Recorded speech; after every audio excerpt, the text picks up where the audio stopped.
ensuite signé Marie Roussel, Julien Guéry, Joël Von Zelmel et Sébastien Le Fur.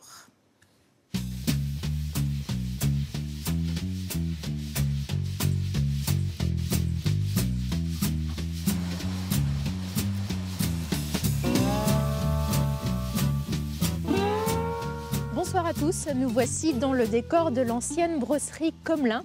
Aujourd'hui, les locaux sont occupés par des commerçants et des artisans, mais on peut encore s'imaginer à quoi elle ressemblait il y a 100 ans. Juste derrière moi, les bureaux de la direction et de part et d'autre, les anciens ateliers où on travaillait jusqu'à 300 ouvriers. Et des fabriques comme celle-ci, il y en avait à tous les coins de rue, à Trassilmont. Pourtant, dans la commune, il ne reste plus grand-chose de ce glorieux passé industriel.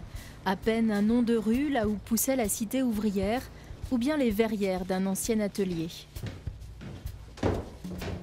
Pour dénicher quelques trésors, il faut grimper dans le repère de l'association qui collecte et préserve ce patrimoine.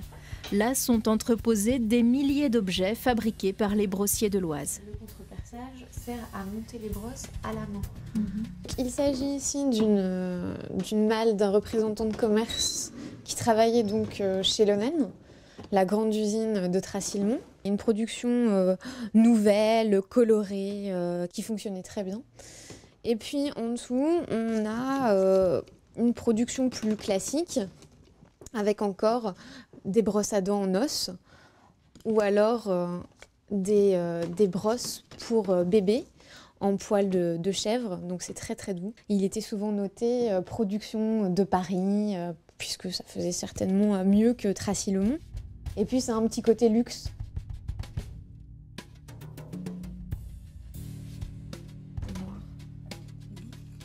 C'est pas très doux. Autre curiosité, on a par exemple ici une brosse à parquet. Donc, comme son nom l'indique, servait à nettoyer donc les planchers en bois. Donc on y glissait le soulier et puis comme un patin, on frottait le sol. Ici on a une sélection de brosses à dents en os. Donc, le manche est ouvragé à chaque fois comme vous pouvez le voir. Donc parfois on avait un travail quand même très fin. Autre brosse atypique, c'est par exemple celle-ci, qui est une brosse à dents en inox. Avec donc double embout. Ici on a la brosse pour les dents et de l'autre côté une brosse pour le dentier. Le grand patron à Tracy à la fin du 19e s'appelle Charles Lonen. 2000 brossiers travaillent pour lui sur le canton. Paternaliste, il règne en maître. À la sortie du village, il se fait construire une demeure de seigneur qui existe toujours. Et c'est les brossiers qui l'avaient surnommé le château des amandes, puisque quand ils arrivaient en retard à l'usine, ils avaient des amandes. La légende raconte que ce seraient les amandes qui auraient permis au patron de construire son château. Non loin de là, on peut encore voir les toits pentus de son usine.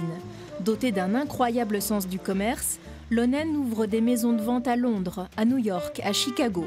Il rachète même une brosserie concurrente à Osaka, au Japon. On dit effectivement que des ouvriers de Tracy, des brossiers, seraient allés au Japon pour faire connaître leur savoir-faire et pouvoir implanter justement ces usines sur place. Il y avait les ouvriers brossiers qui travaillaient à l'usine et puis ceux aussi très nombreux qui travaillaient à domicile comme Madame Brancotte, chez qui on arrive justement. La grand-mère de mon mari m'a fait voir comment il fallait faire et puis on s'est installés toutes les deux à travailler. Puis ma foi, ça a été. Elle m'a dit bon, c'est très bien, ça va. Et elle était contente. Bon, ben moi aussi. Est-ce que vous pouvez nous montrer comment vous montiez les brosses? Eh bien voilà, on utilisait donc du sanglier. Nos brosses étaient toutes percées à la main. On y passe un fil. On le tire en boucle. On le plie et on le met au fur et à mesure dans chaque trou. On est plus ou moins rapide, c'est un petit peu comme quand on fait du tricot ou autre. Vous étiez payé à la brosse? Au mille de trous. Nous étions payés au 1000 de trous. Il faut quand même... Des brossiers, aujourd'hui, il n'y en a plus beaucoup. On vous emmène dans l'une des dernières entreprises encore en activité. C'est ici que tout a commencé. Dans son petit atelier alors en bois, Léon Fournival façonnait à la main des brosses à dents. Un siècle et demi plus tard, son arrière-arrière-petit-fils est à la tête d'une usine d'où sortent 400 000 brosses à cheveux chaque année. Moi, j'ai connu le grand-père à M. Fournival, j'ai connu son père. Oh là là, il était formidable. Oh oui, il était bien. On pouvait parler avec lui, on pouvait discuter, tout, il comprenait. Ah oui, c'était plus ça. On n'aurait jamais dit à un patron même.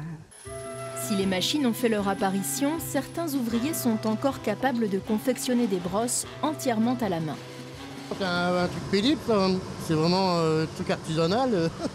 Ah non, on met un jeune dessus, il reste pas une journée là-dessus, il s'en va. Hein. C'est une machine automatique, ça va très vite. Donc c'est pas... ça fait pas pareil. C'est pas aussi bien fini? Non, comme là c'est pas un perçage roi, c'est quand même courbé. Je fais des trous, des petits trous. Alors que les brosseries ont fermé les unes après les autres ces dernières années, Fournival résiste. L'entreprise s'est recentrée sur un marché de niche, le luxe made in France. Quelqu'un me disait, mais tout a été inventé autour des brosses. Moi, je dirais, tout reste à faire. Et on travaille sur, justement, des process pour améliorer ou pour cantonner nos prix de revient et rendre nos produits attractifs. Mais aujourd'hui, les brosseries ne sont plus qu'une poignée en France. Il y a urgence, le savoir-faire est en train de se perdre. L'association aimerait créer un musée, elle recherche un local et des financements. Il nous manque le soutien ferme des politiques pour créer cette structure. Et si le grand public veut vous aider éventuellement? On met actuellement une pétition en ligne pour sauver la mémoire et le patrimoine industriel des brosseries de France. Et voilà, on appelle tout le monde à venir soutenir notre cause et l'association l'AMBO.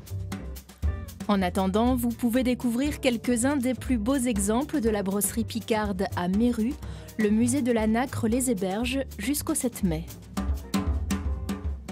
Et on prend tout de suite la direction de l'Aisne avec l'ouverture tout à l'heure du 9e festival de jazz d'Hirson. Nicolas Viller, on vous retrouve tout de suite en direct. Vous êtes le responsable de la programmation et de l'organisation. Ouverture donc ce soir, je vous le disais, avec Jean-Jacques Milteau. Dites-nous d'abord en 2 mots, qui est celui à qui vous avez confié le premier concert du festival?